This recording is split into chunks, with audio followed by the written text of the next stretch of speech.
네, 안녕하세요. 저는 그 한류 열풍 사랑의 그 의장을 맡고 있는 박찬화라고 합니다. 반갑습니다. 일요일인데도 이렇게 그래서 이제 추운 날씨에도 이렇게 와주셔서 정말 감사드리고요. 오늘 주제는 사실 이제 올해 한 해를 관통하는 어떤 문제 중에 하나가 아닐까라고 생각이 듭니다. 왜냐하면 작년은 다 기억하시겠지만 임시정부 100주년이었습니다. 3.1운동 또 100주년이었고요. 그래서 작년에 어떤 100주년 행사를 많이 했는데 사실은 올해 같은 경우도 이 100주년에 해당되는 것이 1920년이죠. 그 1920년에 무슨 일이 있었던가라고 하는 것을 재조명해 보는 시간을 오늘 가지도록 하겠습니다. 예. 네, 지금은 총성 없는 동북아 역사 전쟁이다. 뭐 이렇게 이야기를 합니다. 동북아에서도 특히나 이제 한일 역사 전쟁이 붙고 있죠. 저 위에 보시면은 노재팬이라고 합니다. 작년 7월 1일부터 우리나라의 어떤 수출 규제라든지 그런 것이 있음으로 해가지고 그때부터 뭐 더 크게 일었다라고 생각이 듭니다. 그래서 독립운동은 못했어도 불매운동은 하겠다라고 하는 이런 표 들어보셨나요?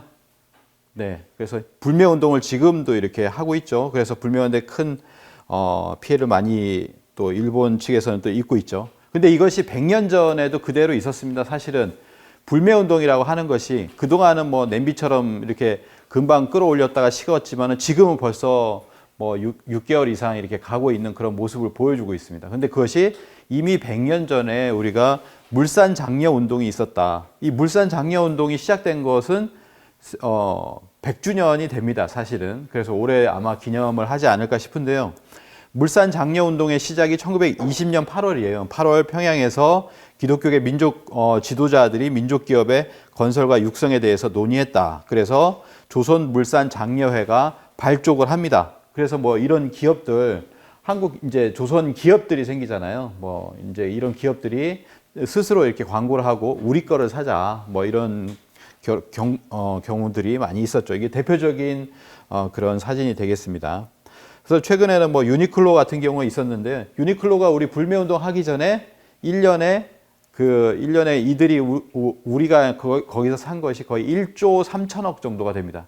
1조 단위를 넘었어요. 그리고 한 해에 1,000억씩 이상 올라갔습니다. 그래서 두 번째 브랜드를 갖다가 런칭한다. 뭐 이렇게까지도 얘기를 했었는데 여기서 다운됐죠. 예, 그래서 지금은 아무도 가지 않게 됐는데 그렇게 된 것은 여러 가지 이제 중간중간에 망언이 있었습니다. 첫 번째는 뭐 이건 불매운동은 얼마 안 갈 거야라고 했던 CEO의 그런 망언이 있었고 또 하나는 광고가 있었죠. 그 광고 중에 하나가 뭐냐면 유니클로 광고 중에서 이 어린 청소년과 그리고 나이가 90대 되는 할머니가 이렇게 나왔습니다. 근데 할머니가 하는 말을 갖다가 영어로 한 건 좀 다른데 한국어 자막을 넣을 때는 뭐 이렇게 넣었어요. 80년도 더 된 일을 기억하냐고? 라고 이렇게 이런 어떤 자막을 넣었습니다. 그래서 우리는 80년 전에 있었던 일을 어떻게 기억하냐? 80년 전에 위안부 문제라든지 강제징용이라든지 이런 게 있었을 때예요. 1939년이죠.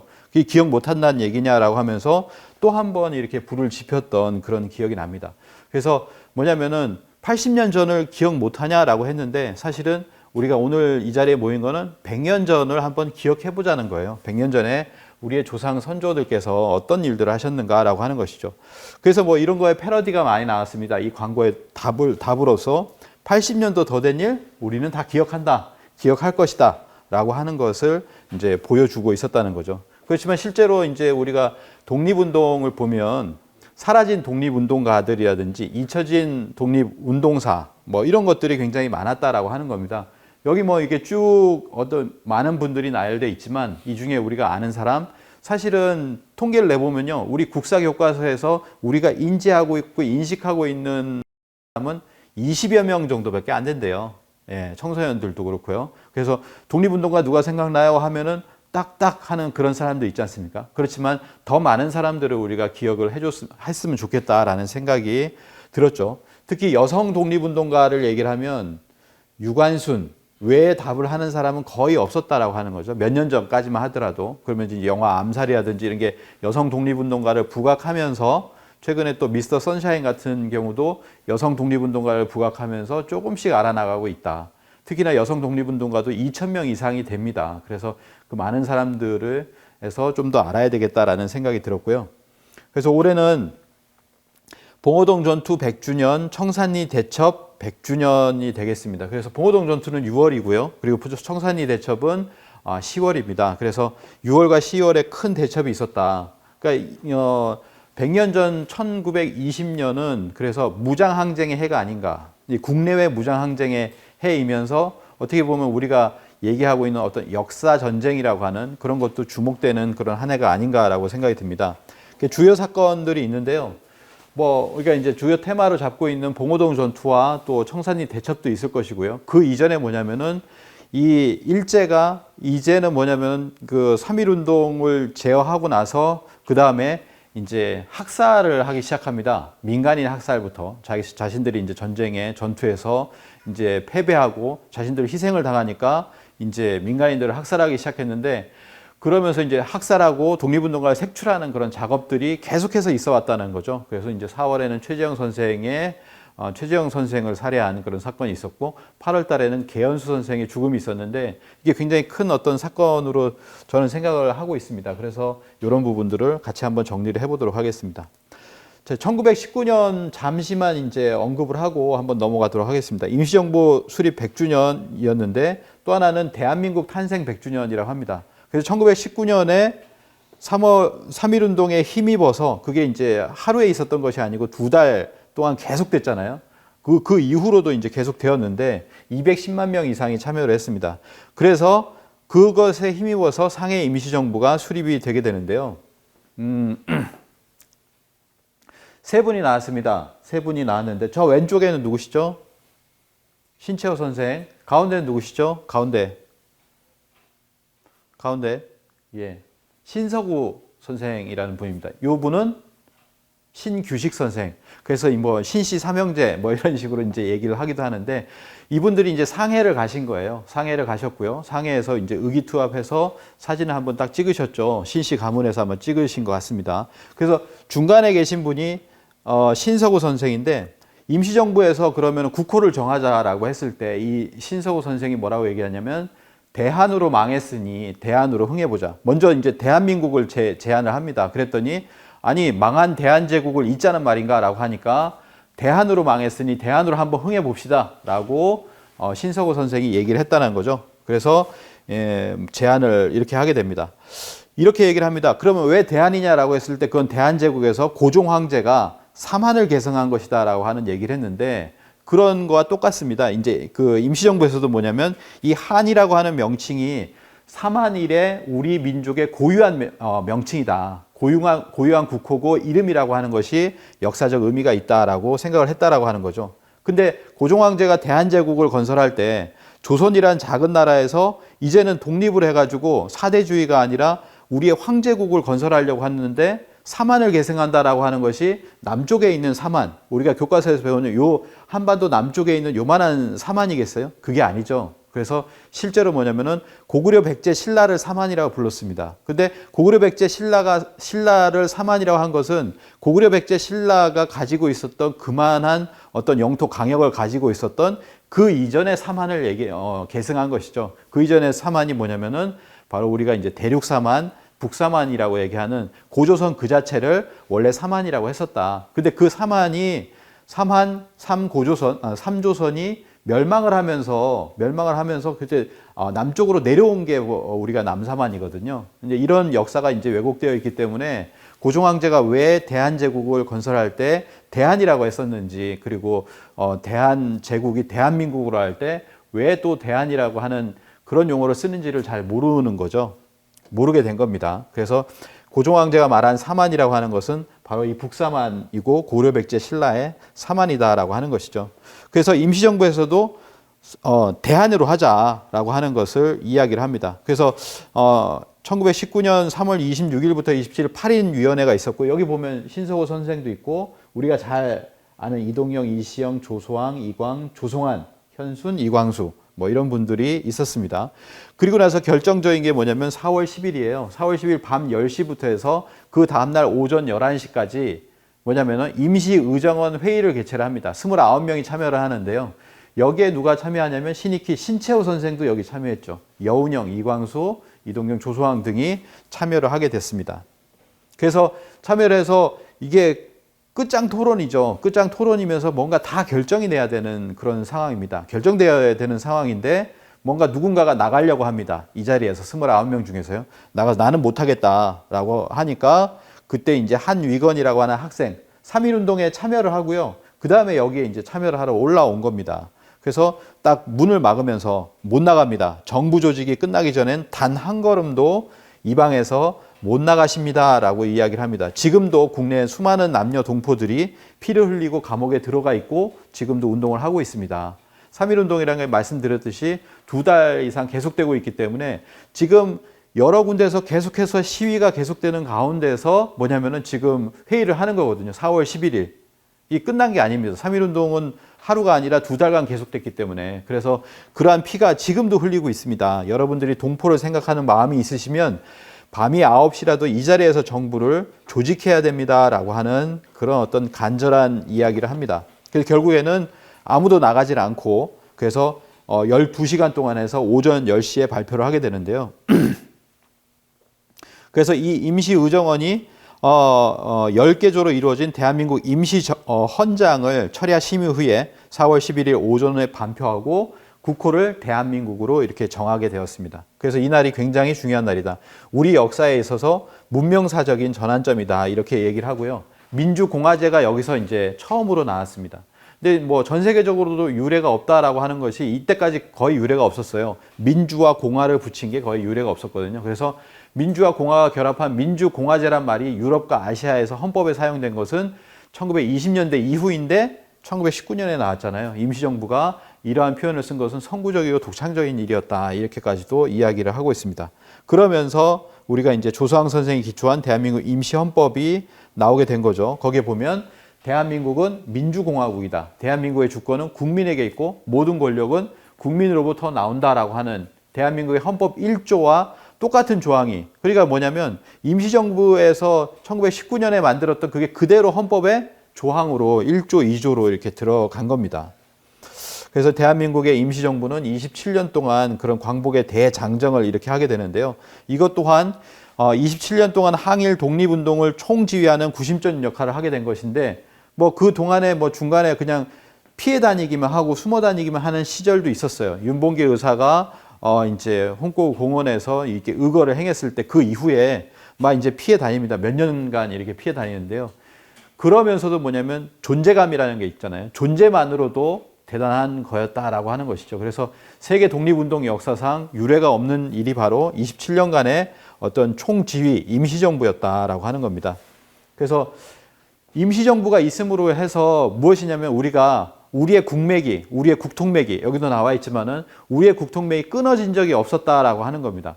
실제로 끊어진 것은 끊어졌다라고 하면 몇이냐면 9년이에요. 1919년 강제 병합을 당한 이후에 1919년에 임시정부가 되는 때까지 약 9년을 제외한 모든 나라의 맥은 계속해서 이어졌다라고 볼 수가 있습니다. 그래서 여기를 이제 보통은 일제강점기라고 얘기를 하잖아요. 근데 일제강점기라고 하지 않고 대한민국 임시정부 시기다. 우리가 이제 주체적으로 얘기하자면 임시정부의 시기다 또는 대일항쟁이다 이렇게 얘기하는 것이 맞다라는 그런 생각이 듭니다. 그래서 대한민국 임시정부에서는 1942년에요. 이렇게 선포를 합니다. 우리 민족은 처음 환국이 창립된 이래로 이렇게 쭉 이어져 왔었다라고 하는 이야기를 하고요.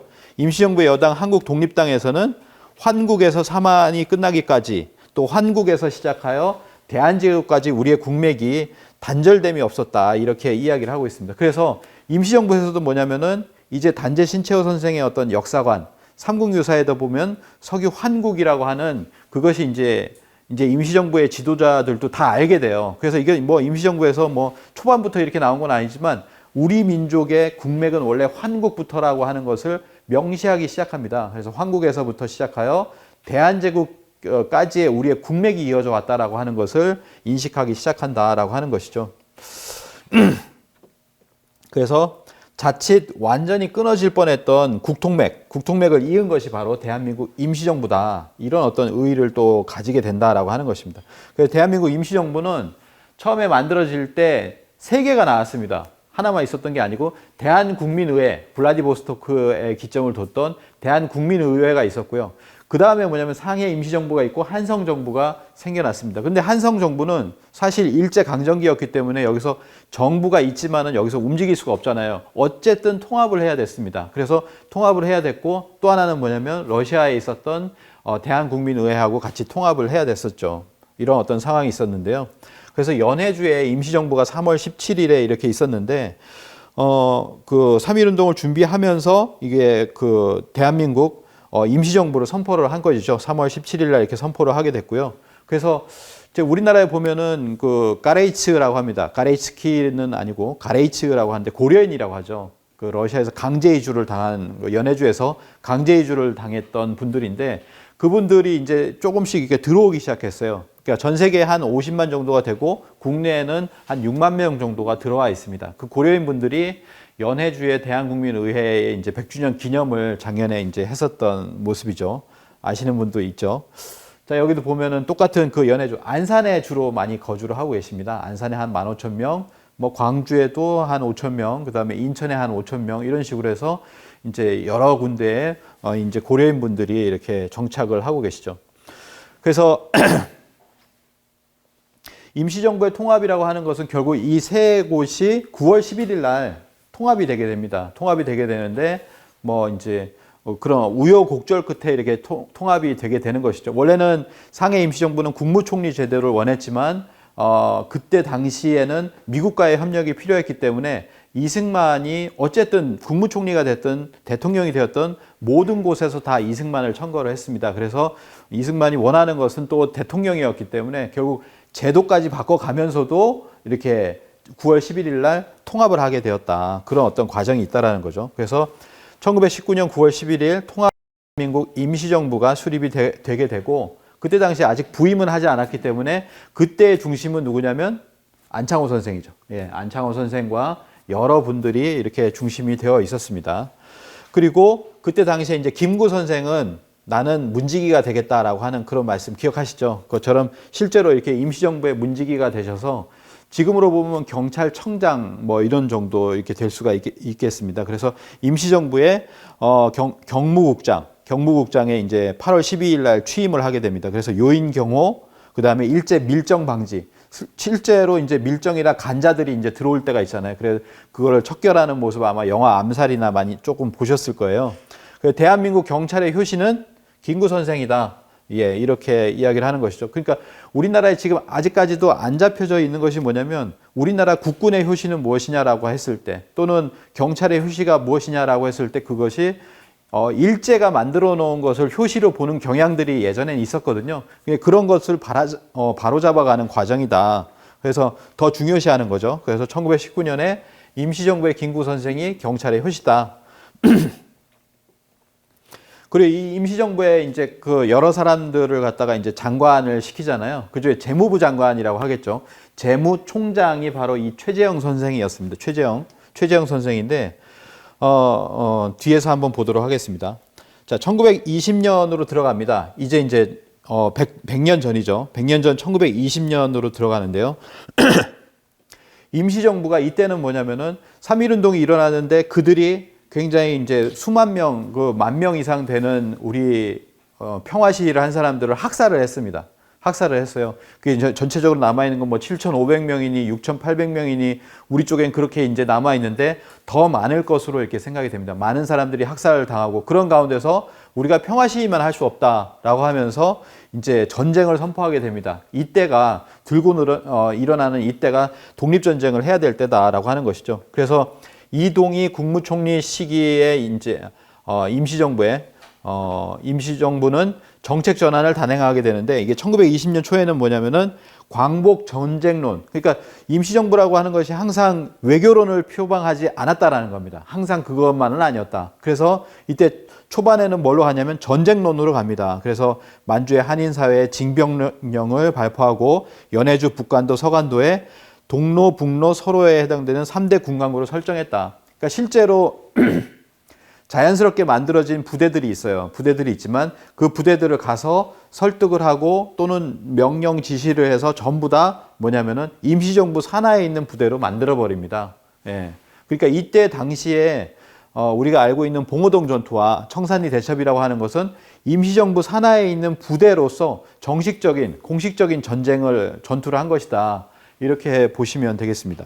그래서 각 군강구의 사령관도 임명하고 광복 전쟁론에 입각해서 시정 방침을 펴나갔다. 그래서 1월 달에 임시정부의 그 국무원 포고를 보면 이럽니다. 지금이 바로 전쟁을 일으킬 시기다. 독립전쟁을 위한 군대를 양성하고 조직에 참여하라 라고 했던 것이죠. 그래서 독립전쟁을 위한 4가지 방책을 보면 이렇습니다.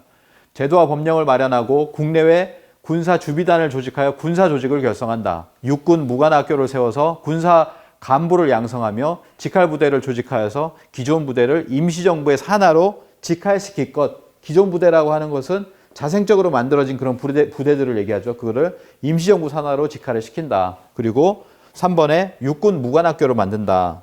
그래서 1919년 상해 육군 무관학교를 설립을 하게 됩니다. 그리고 또 하나 공군이 있어요. 공군. 1920년 임시정부에 있었던 노백린 선생이 이제 미국으로 갑니다. 미국으로 가서 레드우드 비행학교를 찾았는데요. 여기 보면은 실제로 공군을 이렇게 키운 거예요. 예, 그것이 1920년에 있었던 일이라는 거죠. 임시정부는 공군력을 앞세운 독립전쟁이라는 원대한 계획을 갖고 1920년 3월에는 캘리포니아 북부 윌로스 일원에서 비행학교까지도 창설을 했습니다. 그러니까 이런 임시정부의 어떤 활동 중에서 공군을 갖다가 이렇게 초기부터 창설했다라고 하는 것은 이제 모르시는 분들이 좀 많이 있죠. 자, 여기에서 이제 아까 처음에 말씀드렸던 이제 일본도 가만히 있지 않잖아요. 일본이 이때부터 뭐 전쟁이니까. 그래서 1920년 4월에 일본군이 신안초를 습격을 합니다. 이 신안초는 어디냐면 블라디보스톡에 있는 겁니다. 일본군은 4월 3일 신안초를 습격하고 한인 지도자 300여 명을 체포해 바다에 수장했다라고 하는데 뭐 더 많은 사람일 수 있습니다. 그래서 한인 지도자들을 독립운동가들이죠. 그래서 수많은 한인들이 한인 학교에 갇혀서 불에 타 숨진 시기가 되겠습니다. 그래서 이러한 시기 4월부터 이런 일이 있었고 이때에 피습을 당하신 분 중에 한 분이 바로 이 최재형 선생, 재무총장이라고 되어 있는데 지금의 재무부 장관에 해당이 됩니다. 연해주 독립운동의 대부 최재형 선생이라고 하는 분인데요. 최근 몇 년 사이에 부각이 좀 됐습니다. 그래서 아시는 분은 아시는데 아직도 모르시는 분들이 많이 있습니다.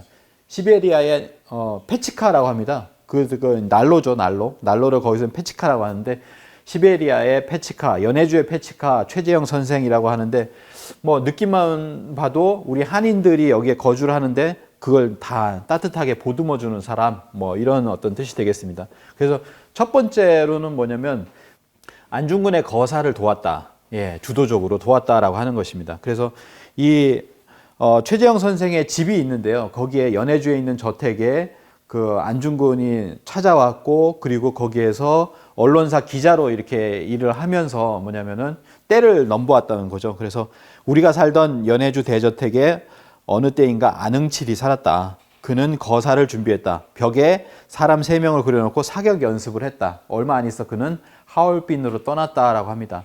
이때 이제 최재형 선생이 만들었던 그 언론이 있는데 거기에 기자로 일하면서 거기에서 그 기사를 본 것이죠. 그래서 이제 직접적으로 이제 이토 히로부미가 하얼빈으로 오는구나라고 하는 것을 알게 되었습니다. 또 하나는 이제 많이 보셨죠. 저 손이 이제 안중근 열사의 안중근 장군의 손입니다. 손인데요.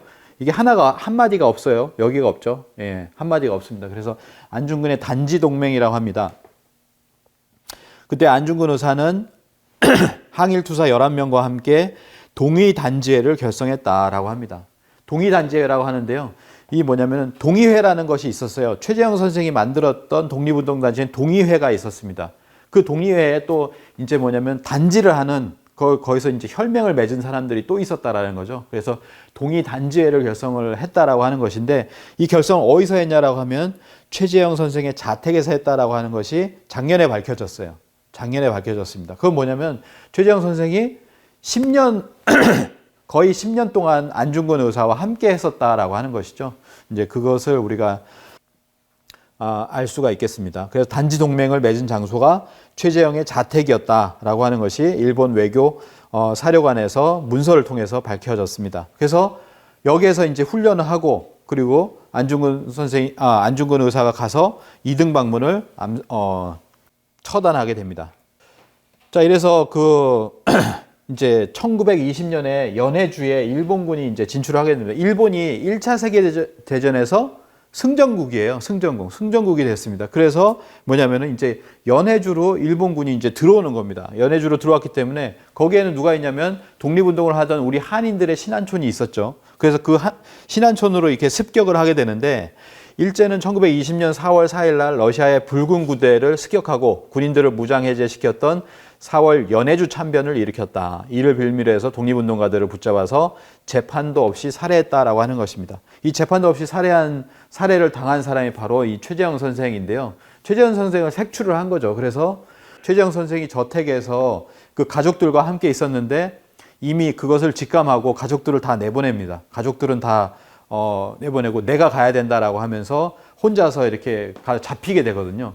잡히고 나서 재판도 취조도 없이 이틀 만에 총살당했다라고 이렇게 얘기가 되어지고 있습니다. 그래서 연해주에 보면 이 최재형 선생의 고택이 있고 이곳이 이제 최재형 선생 기념관이 이렇게 되었습니다. 근데 이제 최재형 선생도 아들, 딸을 낳아서 11명을 낳았다고 그래요. 11명을 낳았는데 이런저런 가정으로 이렇게 죽고, 그 다음에 나머지 남았었던 사람들은 연해주에 살 수가 없었습니다. 1937년에 아까 말씀드렸던 바로 스탈린의 강제 이주가 시작이 됩니다. 그래서 강제 이주로 가게 되는데, 강제 이주 중앙아시아의 나라들로 갑니다.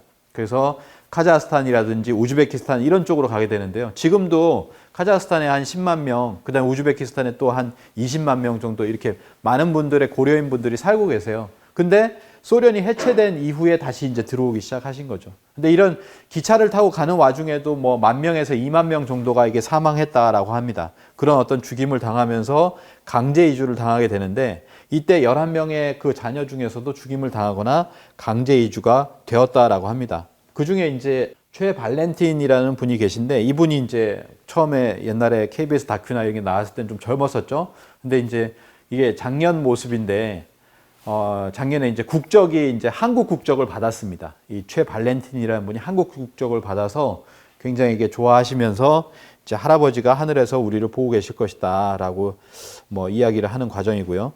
자, 봉오동 전투로 넘어가도록 하겠습니다. 봉오동 전투. 영화 보셨나요? 봉오동 전투 영화? 네, 영화 안 보신 분은 한번 꼭 보시기 바랍니다. 네. 봉오동 전투가 있는데요. 독립전쟁사의 가장 빛나는 승리이면서 첫 번째 승리다. 임진왜란 이후의 첫 승리라고 하는데, 그 중간에 사실 전쟁들은 또 끊임없이 있었으니까 그렇지만 우리가 인식하기에는 그 정도로 굉장히 큰 승리였다라고 이렇게 얘기가 되어지고 있습니다. 그래서 1920년에 이 봉오동이라고 하는 곳으로 이렇게 유인을 해서 이렇게 홍범도의 대한독립군 홍범도, 그리고 간도 국민해군 안무, 그 다음에 군무도독부의 최진동, 이런 분들 연합을 해가지고 봉오동에서 150명 이상의 일본군을 사살한 그런 어떤 그런 대첩이 있었습니다. 그래서 이걸 봉오동 전투라고 하는데요. 봉오동 전투가 1920년 6월 달에 있었고, 그리고 나서 한 9월쯤에 이동을 할 수밖에 없는 상황이 있었습니다. 그래서 봉오동 전투에 참여했던 모든 부대가 같이 이동을 하는 거죠. 그러면서 김좌진 장군이 있었던 그쪽과 합류를 해가지고 청산리 대첩이 일어나게 됩니다. 그게 1920년 10월이거든요. 근데 이제 우리가 아시겠지만 1990년대 중반까지는 이렇게 됐어요. 홍범도 장군, 봉오동, 김좌진 장군, 청산리, 이런 식으로 해서 외우거나 이렇게 됐었거든요. 그러니까 우리가 이 독립운동사에 대해서 잘 못했던 그런 시기가 아니냐, 제대로 알지 못했던 시기가 계속 되어 왔다라고 하는 것이죠. 1920년에 봉오동 전투가 있었고요.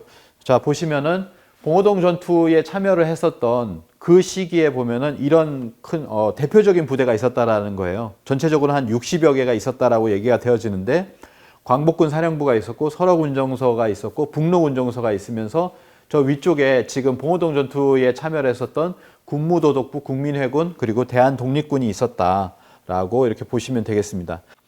자, 봉오동 전투에 참여를 했었던 부대들을 보면 1920년 5월에 독립군 부대를 통합을 했습니다. 북로군정서, 대한국민회, 군무도독부, 대한신민단, 광복당 의군부 6개 단체들이 봉오동에서 연석회의를 열어가지고 최진동의 군무도독부, 홍범도의 대한독립군, 안무의 국민회군을 합쳐서 대한북로 독군부를 창설을 하게 되었다라고 하는 것이죠. 그래서 보시면은 우리가 가장 대표적으로 알고 있는 분은 이제 대한독립군의 홍범도 장군입니다. 그리고 이제 국민회군의 안무라고 하는 안무 장군이 계셨고, 군무도독부의 최진동이라고 하는 분이 이렇게 계셨다라고 하는 것이죠. 그래서 우리가 이제 영화에서 나온 대로 월강 추격대가 편성이 돼서 이제 봉오동 쪽으로 이렇게 오기 시작하면서 계속 전투를 벌이게 됩니다.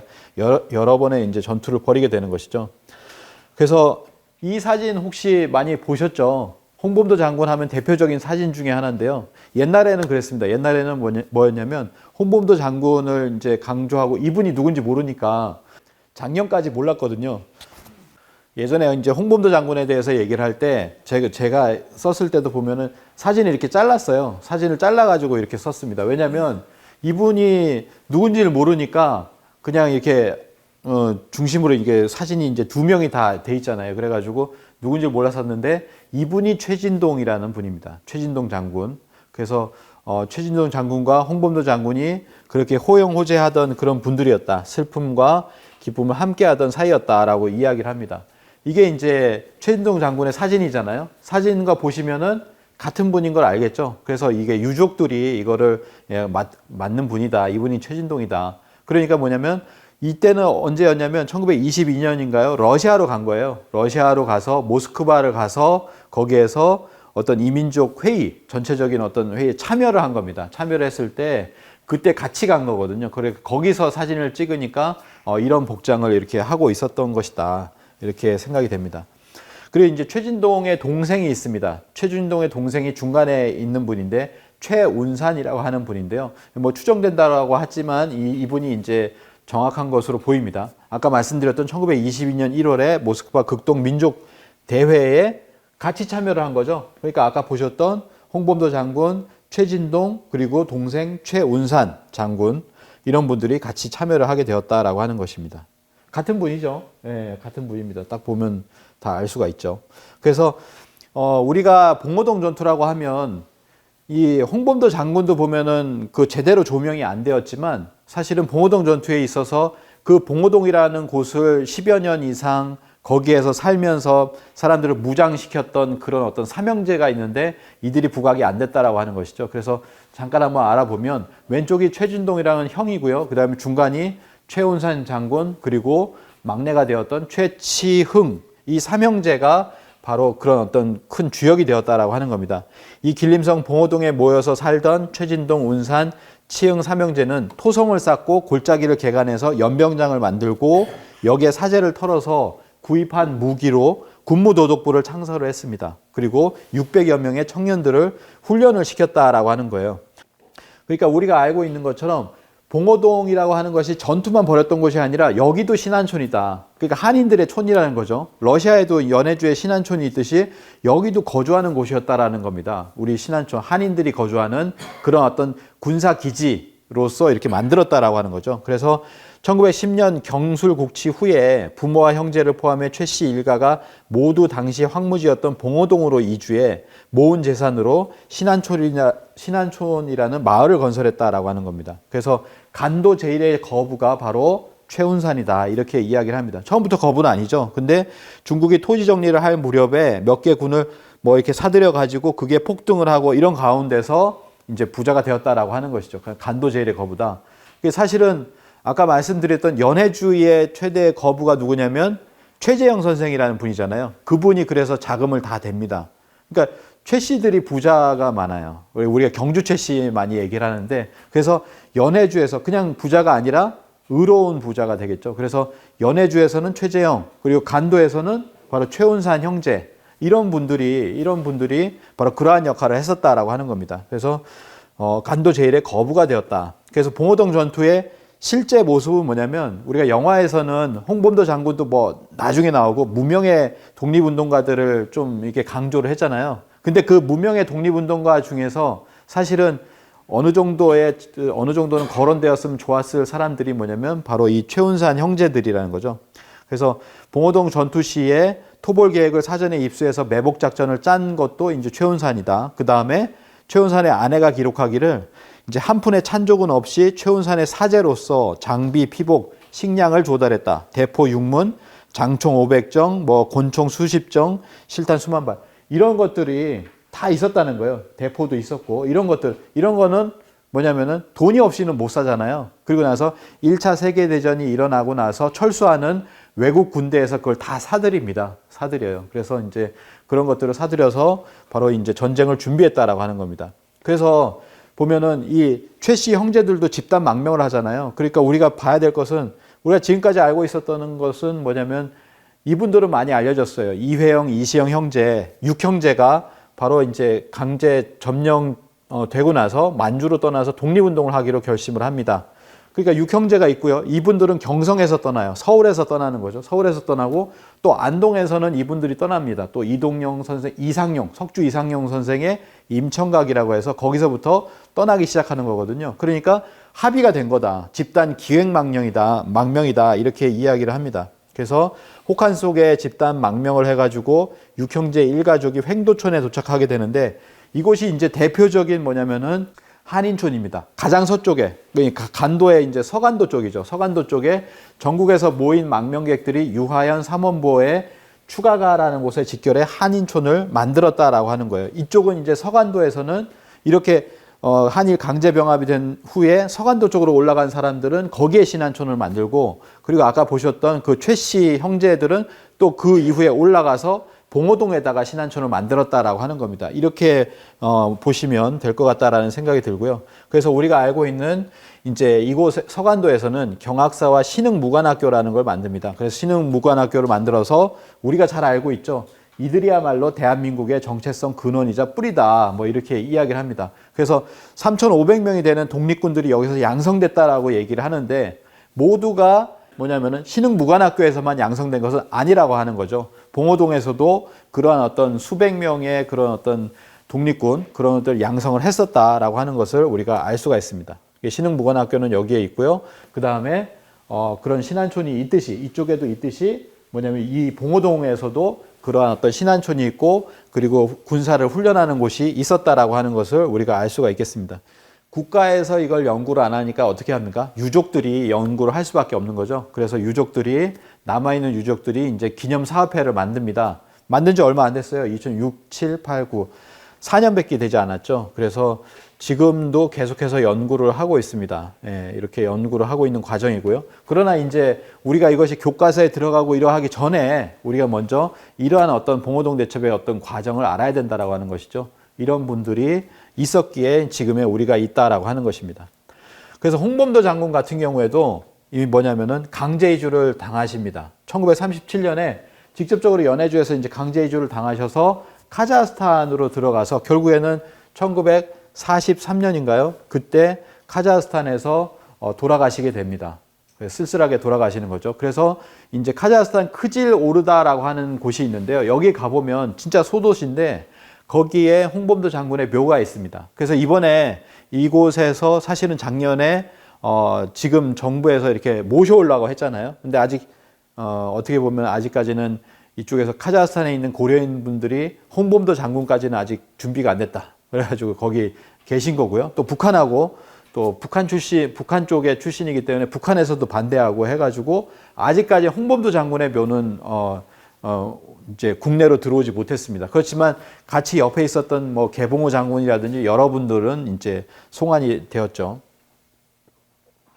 자, 봉오동 전투를 넘어서서 6월이었죠. 이제 7월에 1920년에 7월에 있었던 일본군의 천마산대 본부 공격이라는 것이 있었습니다. 그래서 이제 우리가 이제 알아볼 것이 뭐냐면 천마산대라고 하는 곳인데요. 천마산대는 아마 처음 들어보셨을 거라고 생각을 합니다.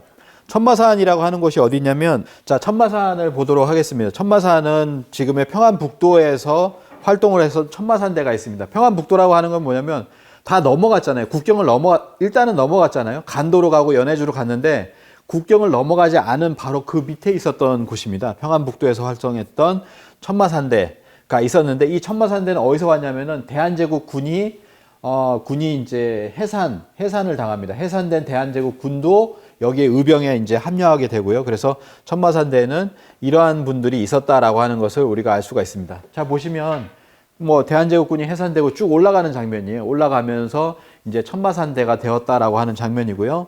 넘어가도록 하겠습니다. 이 천마산대에 이제 누가 있냐면은 최시흥 대장이 있습니다. 이분이 여기 천마산대의 대장이죠. 최시흥 대장이라고 있는데 천마산에 모인 동지들은 500명 정도가 되었다라고 합니다. 거기 그걸 조직을 하고 거기에 대장으로 있으셨던 분이 이 최시흥이라고 하는 분인데 이분이 만주로 건너가서 만주의 관전현에 있는 광복군 총영장, 그러니까 아마 1920년이에요.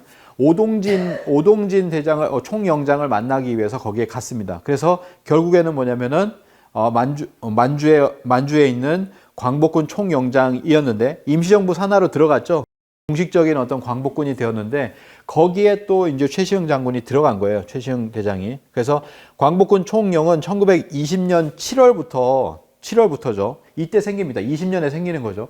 광복군 총영이 생기고 22년까지 있었는데 거기에 이제 사령관이 바로 오동진 장군이었고 그 다음에 거기에 들어가서 한 부대를 맡았던 분이 바로 최시흥 장군이었다. 이렇게 보시면 되겠습니다. 그래서 최시흥은 변령대 대장이었고요.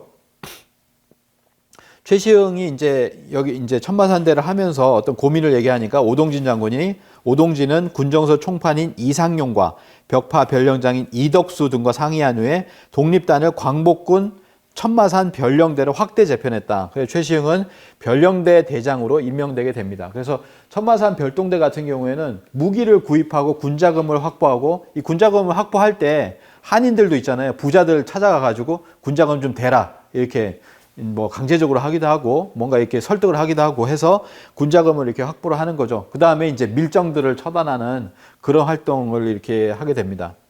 그래서 이제 최시흥은 나중에 1924년에 잡혀요. 24년에 잡혀서 사형을 구형당하게 이렇게 되는 그런 어떤 과정에 있습니다. 그래서 간도 지역의 불령선인 이제 일제 같은 경우에 뭐냐면은 이제 간도 지역에서 뭐가 있었냐면 봉오동 전투에서 졌잖아요. 그 이후부터 뭐냐면은 이 간도를 초토화시켜야 된다라고 하는 계획을 세웁니다.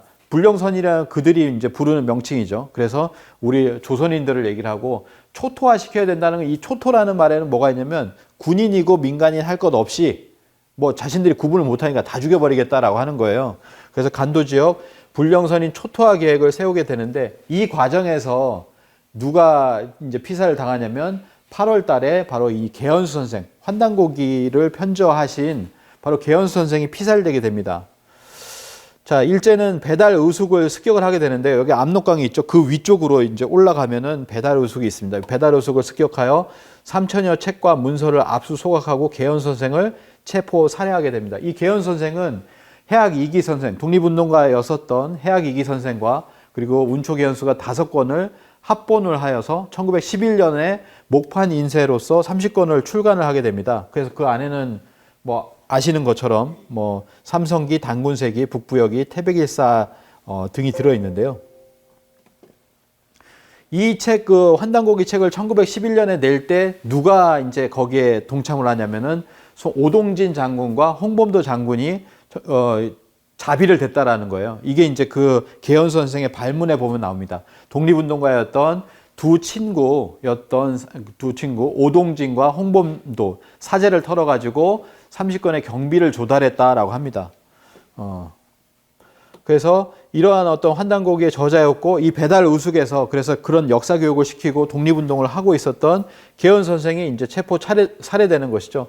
그때 체포에 가담했었던 사람 밀정이라고 합니다. 밀정이 이제 가명극이라고 하는데 이 가명극의 고발로 해서 고문을 당하다가 이렇게 죽게 됩니다. 근데 이제 가명극이라는 게 실명이 나온다는 거죠. 실제로 있었던 인물이고 그 다음에 신한민보라고 해서요. 미국에서 출판되는 어떤 언론이 있는데 이 신한민보에 1920년 6월 29일에 보면은 감영극이라고 이렇게 나옵니다. 여기 뭐라고 나오냐면 감영극이 창성군은 끝은 비록 적으나 창귀 뭐 악귀 이런 거 있잖아요. 창귀들은 심이 많다고 경시 한모의 말인데 그 중에 제일 악독한 자 그 밀정 중에서 밀정을 이제 창귀라고 해서 이 창귀 중에서 가장 악독한 자가 누구냐면 감영극이다.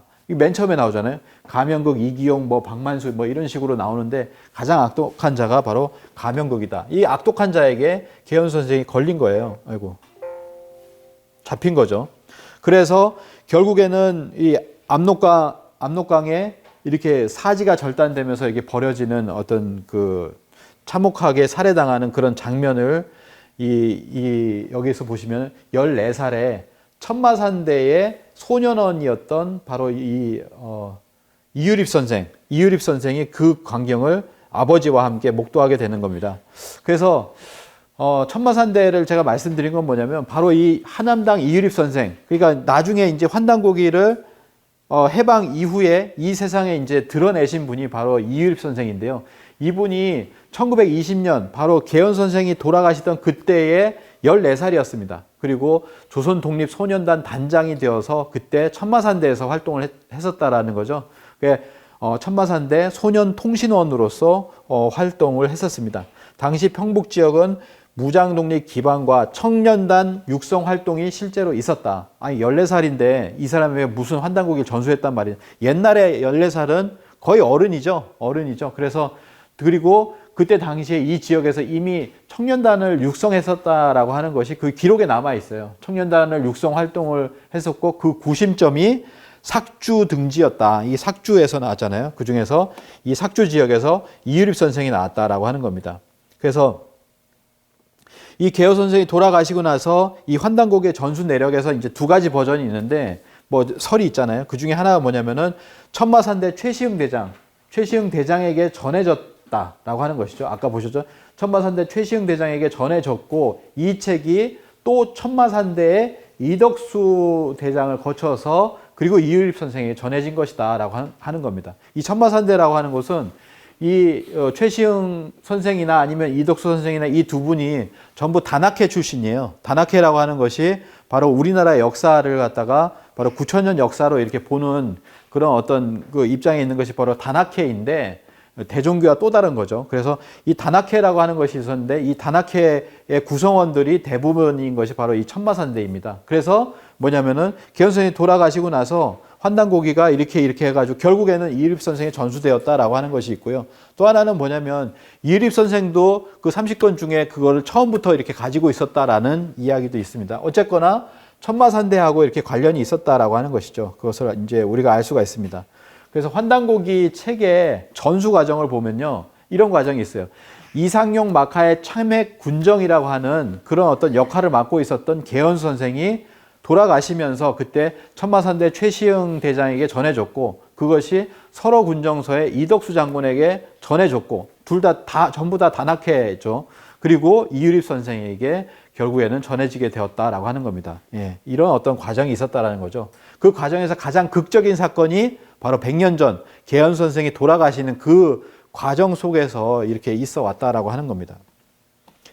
자, 1920년 이제 10월 그 간도 초토화 작전으로 인해서 결국에는 뭐냐면 처음에 간도 초토화 작전이지만 결국에 똑같은 거예요. 10월 5일 날 본격적으로 시작됐다라고 하는데 간도 대학살이다 이렇게 이야기를 할 수가 있겠습니다. 간도를 초토화해서 결국에는 민간인까지 다 학살을 시키는 건데 이걸 다른 말로 이제 경신참변이다 이렇게도 이야기를 합니다. 이것의 계기가 된 것을 그들이 만든 것이 뭐냐면 훈춘 사건이라고 합니다. 10월 2일 날. 일제는 중국 영토의 무단 침입이라는 중국 내의 반발도 막고 대륙 출병을 위한 명분을 얻기 위해서 중국 마적을 끌어들입니다. 그래서 훈춘에 일본 영사관이 있는데 약탈을 하게끔 만드는 거죠. 이 마적단이 약탈을 하게 만들고 이 마적단에 누가 있냐면은 한국 독립군이 100명이나 있다. 한국 독립군의 소행으로 몰아가면서 미리 대기해 놓은 대군들을 즉각 투입을 시키게 되는데 그래서 2만 명이 올라갑니다. 2만 명이. 그래서 보면은 10월 2일 이렇게 쭉 마격단이 습관을 하고요. 습격을 하고 일본 관청 상가를 공격하니까 일본인이 13명이 죽고 30명이 부상을 당하게 됩니다. 이에 일본인은 마적단 토벌을 위해서 조선에 주둔하고 있던 19사단 2만여 명에 달하는 병력을 대거 투입을 하게 됩니다. 그래서 일으킨 것이 뭐냐면 바로 이 경신참변이에요. 조선인 1만 명 이상이 죽고 민간인 2,500여 채가 이때 불태워졌다. 뭐 이렇게도 이야기를 하고 있습니다. 그래서 뭐 이런 사건들이 일어났죠. 그래서 뭐 1만 명이라고 하는데 그걸 이제 3만 명까지 보는 견해도 있어요. 3만 명이 넘는 조선인이 학살당했다라고 하는 것이죠. 집계가 잘 안 되는 거죠.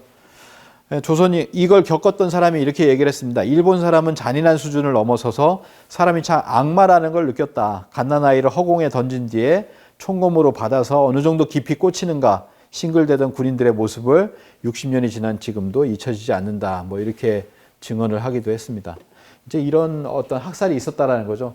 그 10월 5일부터 이제 학살을 시작하는데 그 와중에 청산리 대첩이 일어났던 겁니다. 청산리 대첩이 10월 21일부터 28일까지 있었죠. 그래서 이것이 이렇게 일어나게 된 계기는 뭐냐면은 결국 간도에 이렇게 투입되고 검문건속이 강화되고 한인사회와 독립군을 탄압하니까 중국 정부가 잡아다가 줄 수도 있었겠죠. 독립군을 잡아다가 이렇게 같이 할 수도 있었겠지만 독립군의 호의적이었던 중국 측의 인사들이 단속을 하는 대신에 독립군의 근거지를 이동할 것을 요구하게 됩니다. 그래서 뭐냐면 봉오동에서 옮기는 거죠.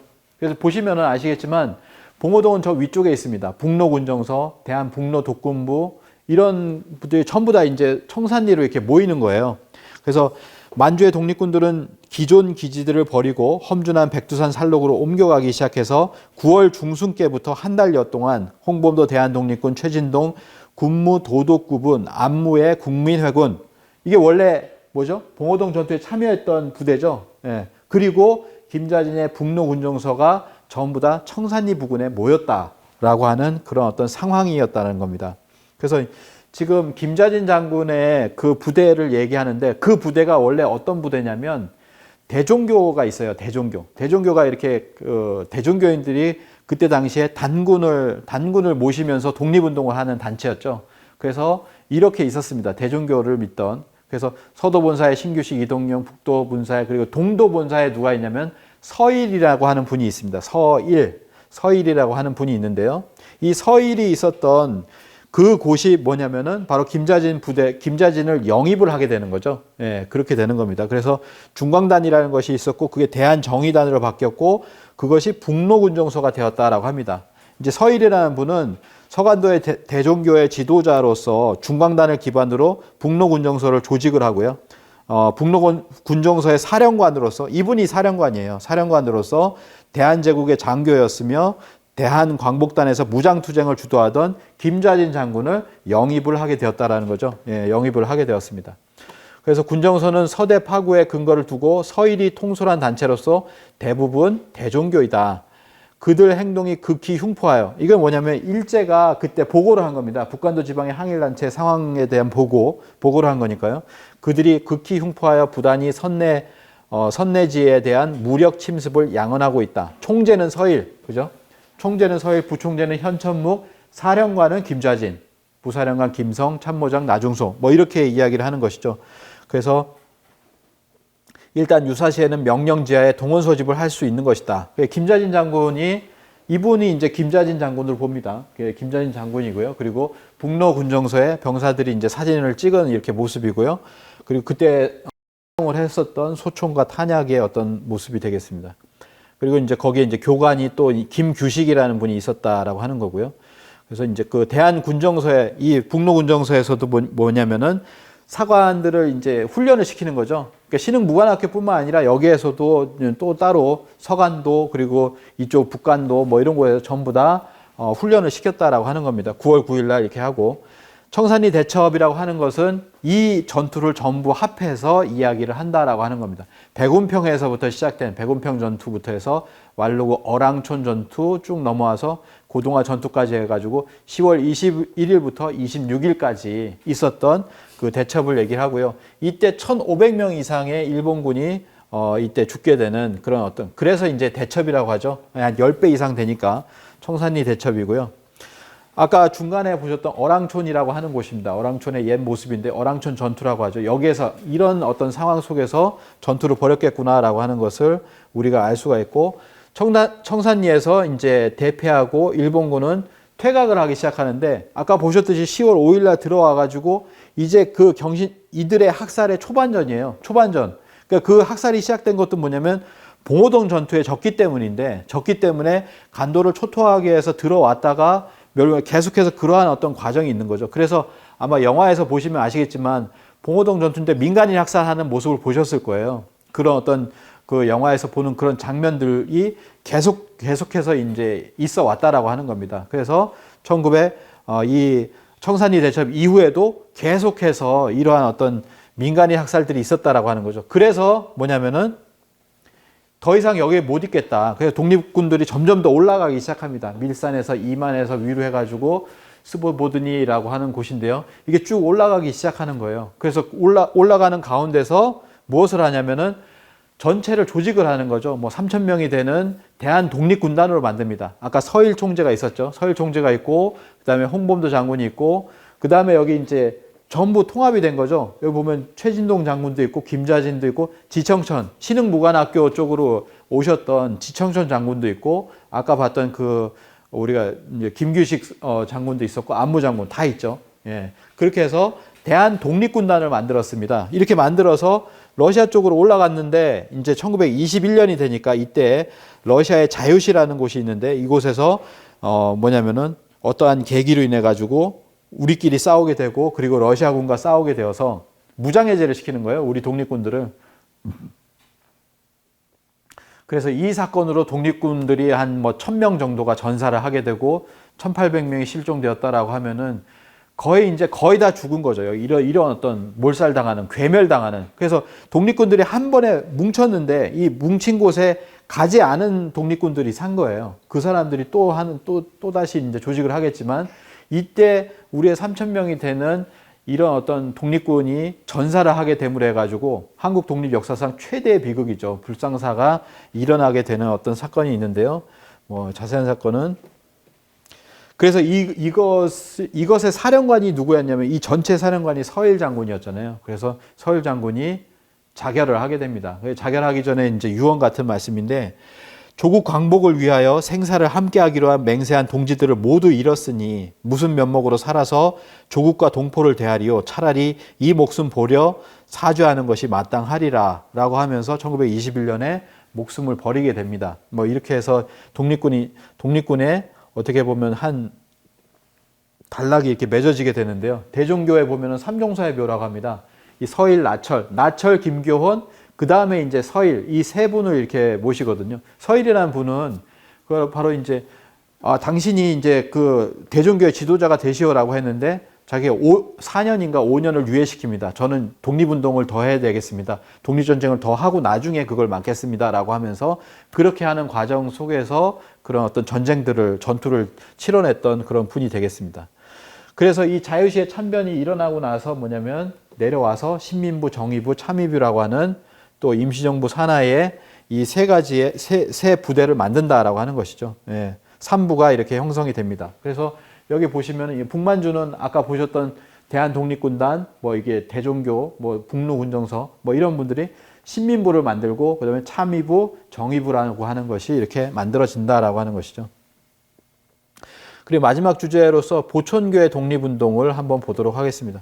1920년대 가장 활발하게 활동한 어떤 독립운동 중에서 아까 보셨던 대종교의 독립운동이 있어요. 대종교는 1910년대부터 해서 20년대까지 아까 그 서일 총재에 이르기까지 그리고 그 이후에도 여러 가지 이제 독립운동을 했지만은 알려지지 않은 것 중에서 이 보촌교의 독립운동이 있습니다. 이때 임시정부에서는 뭐냐면 국내에서 들어오는 자금은 막히게 됩니다. 국내 연통제와 교통국이 일경의 탄압으로 이렇게 붕괴가 되고 이로써 국내에 들어오는 자금줄이 대부분 이렇게 막히게 됩니다.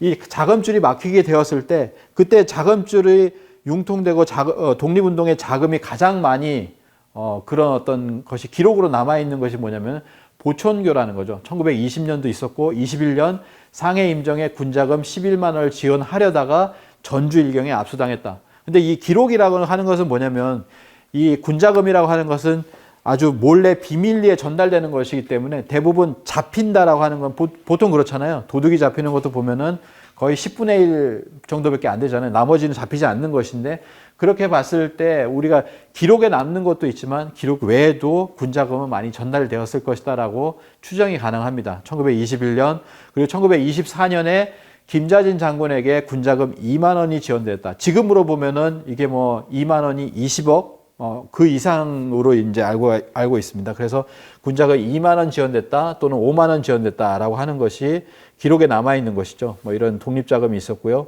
2만 원 지급된 것이 이렇게 일본의 기록에 남아 있습니다. 또 하나는 뭐냐면 아까 말씀드린 그 김자진 장군에게 지원된 것은 1924년이에요. 24년이면 뭐냐면 김자진 장군이 25년에 그쪽에서 무엇을 만드냐면 신민부를 만듭니다. 아까 말씀드렸던 다시 한번 부대를 만들어 보자라고 했을 때 그때 자금이 없었는데 바로 보촌교의 지원에 의해 가지고 신민부를 만드는데 일조한 것이 아니냐라고 이렇게 보여지고 있고요. 또 하나는 뭐냐면 이 신채호 선생의 부인인 박자혜 여사입니다. 박자혜 여사가 있는데 박자혜 여사가 보촌교의 간부였어요. 부인 선포사라고 하는 보직을 갖고 있는 간부였고 거기에서 정의부와 연결을 시켜줍니다. 정의부라는 것은 아까 보셨지만 어딨냐? 보셨지만 김자진 장군에게 보촌교 자금이 들어가서 그게 신민부가 만들어지는데 역할이 되었다라고 한다면 정의부는 뭐냐면 박자혜 여사가 이 정의부와 보촌교를 연결시켜 주었다라고 하는 것이죠. 그러니까 보촌교가 한 곳에만 이렇게 그 군자금을 준 것이 아니다라고 하는 것을 알 수가 있습니다. 그래서 우리가 보면은 이게 1920년인가 만들어진 지도예요. 지도를 보시면은 뭐냐면 이게 빨간색이 천도교입니다. 천도교는 3.1운동에 큰 역할을 했잖아요. 3.1운동에 큰 역할을 했는데 그러면 보촌교는 그러면 왜 이렇게 감시를 하는 것이냐? 일제가 감시하려고 만든 겁니다. 어디에 보촌교가 있냐라고 하는 것을 점으로 찍은 것이죠. 이 검은 점을 잘 보시면 빨간 점이 있고 검은 점이 있는데 검은 점은 어디 있냐면요. 저기 보시면 울릉도에도 있어요. 울릉도. 제가 이번에 울릉도로 갔더니 울릉도에 보촌교 신도들이 들어와가지고 거기 있었다라고 하는 그런 기록들이 지금도 이렇게 남아 있습니다. 제주도에 있죠. 그러니까 전국의 전역에 이 보촌교가 이렇게 많았다라고 하는 겁니다. 그러니까 뭐냐면은 이거를 감시를 하는 거죠. 특히 당시에 천도교는 시천주라는 주문을 외고 보촌교는 태을주라는 주문을 외는 그러면서 뭐냐면 항일운동을 하는 그런 단체였다라는 거예요. 그래서 집안에서 어떤 주문에는 소리만 들리면은 그 사람을 감시하고 탄압하고 했었다라고 하는 겁니다. 그래서 종교와 달리 유사 종교로 분리를 했다. 종교라고 하는 건 기독교, 불교, 이건 종교야. 기성 종교. 그래도 이제 종교야라고 하는 것이고, 그 다음에 뭐냐면은 이것들, 항일운동을 하는 단체들, 종교들은 전부 유사 종교다. 사이비 종교다라고 하는 것으로 해가지고 뭐냐면 헌병 경찰기관에서 담당을 했다라는 거예요. 예, 그렇게 해서 분리가 되었다라고 하는 것입니다. 그래서 보촌교는 1920년에 미 국무성의 밀러라는 영사가 있습니다. 이 영사가 보내요. 한국에서 이제 한 10년 정도 거주를 했는데 이 사람이 보냅니다. 본국에 이렇게 보내면서 보촌교는 600만이다라고 하는 것을 이렇게 기록을 했었다라고 하는 거죠. 그래서 보촌교를 보면 1920년에 중요한 사건 중에 하나가 뭐냐면 동아일보, 조선일보가 발간이 됩니다. 이때 이제 3.1운동이 일어나니까 문화 통치를 한다고 하면서 이제 출판이라 이런 것을 조금 이제 허용을 해요. 그래서 이제 언론사들이 생기기 시작하는데 생긴 때부터 이제 기록을 한 거예요. 1920년부터의 어떤 기록이 남아 있습니다. 그 기록 중에서 보촌교가 독립운동을 한 건수를 기록을 해보면 모든 종교들을 다 합해도 보촌교보다 적은 그 정도로 이렇게 보촌교가 독립운동을 많이 했다라는 겁니다. 제가 초반에 말씀드린 것처럼 사라진 독립운동 그리고 그런 독립운동의 역사 속에 이 보촌교의 역사가 있을 수밖에 없는 거죠. 이렇게 많은 독립운동 항일 항쟁을 했다라고 하는 겁니다. 그 중에 하나가 뭐냐면 가장 초반에 우리가 불매운동이라고 하는 거, 그 불매운동을 시도했던 것이 1920년인데 그 20년에 물산장려운동을 주도했던 분이 이 조만식이라는 분이에요. 이 조만식이라는 분이 보촌교의 차경석을 찾아옵니다. 찾아와서 뭐 도와달라 이렇게 했겠죠. 그리고 뭐냐면 또 보촌교의 신자였다는 얘기도 있어요. 그래서 그런 해서 물산장려운동의 어떤 중추 세력이 되는 보촌교가 중추 세력이 됩니다. 그래서 처음에 말씀드린 물산장려운동을 잠깐 보시면은 1920년 8월에 이렇게 시작했는데 이게 본격적으로 이제 전국에서 물산장려운동을 했던 것이 뭐냐면은 바로 보촌교다라고 하는 것을 알 수가 있고요. 또 하나는 뭐냐면 보촌교에서 스스로 자립을 해야 된다라고 하면서 여러 분야에서 우리의 어떤 기업을 만들기 시작한다라는 거죠. 우리 기업을 만들어서 그 우리 거를 사자라고 하는 것을 이야기를 합니다. 예. 그래서 그런 어떤 부분들이 다 1920년에 있었다. 1920년이라고 하는 것이 무장 항일 항쟁이 있었고요. 그리고 이런 물산 장려 운동과 같은 그런 운동도 동시에 일어난 시기가 바로 이 시기였다라고 합니다. 이제 마무리를 짓겠습니다. 독립운동은 못했어도 불매운동은 한다라고 하는 것, 그게 이제 어떻게 보면 2019년에 일어났었는데요. 올해까지도 계속 지속이 되고 있습니다. 이것이 이제 100년 전에 물산 장려 운동이었고요. 그리고 또 하나는 뭐냐면, 우리가 얘기하고 싶은 것은 이겁니다. 독립운동은 못했지만, 그때 당시가 아니니까. 그렇지만 우리는 역사 강복은 해야 되겠다. 우리가 지금 나눠드린 자료에서도 보면 단재 신채호 선생의 자료가 있습니다. 신채호 선생 그 자료에서도 보면 아시겠지만, 그 PPT를 보면요. 뒤에 보시면은 뭐가 있냐면은 신채호 선생이 그 1920년대에 문제 제기했던 것이 아직도 해결이 안 됐어요. 그때 해결했던 뭐 한사군 한반도설 제기했죠. 낙랑군 제기했죠. 그 다음에 뭐 압록강의 평양성 문제, 폐수 문제, 그 다음에 이제 모든 문제, 삼한론 문제 이런 것들을 제기를 했는데 이것이 하나도 지금까지 해결이 안 된 상태로 지금의 어떤 기득권은 뭐냐면은 일제 식민사학이 해방 이후에도 그대로 그 프레임이 그대로 오고 있다라고 하는 겁니다. 그것이 바로 지금 100년간 이어져 오고 있다라고 하는 것이죠. 그래서 독립운동은 못했지만 우리가 지금도 불매운동을 하고 있지만 그와 더불어서 여기 계신 분들이 함께 하실 수 있는 것이 바로 역사 강복이라고 생각을 합니다. 그래서 이러한 역사 강복에 대한사랑이 그런 주체가 되어서 이렇게 그 활동을 하고 있으니까 많은 분들이 이렇게 동참을 해주셨으면 합니다. 네, 감사합니다.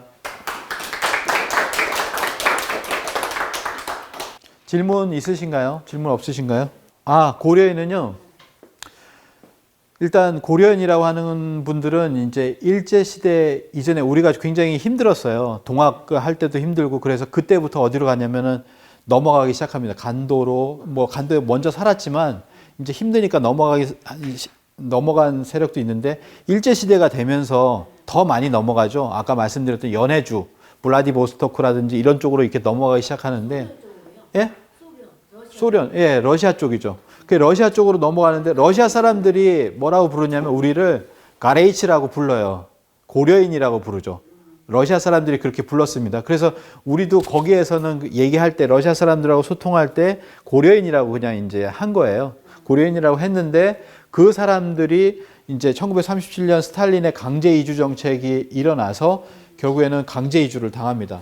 여러 가지 이유가 있는데 일본인하고 구분이 안 된다. 일본하고 이제 싸우고 있는데 일본하고 구분이 안 되니까 너희들 다 가라. 이런 것도 있고요.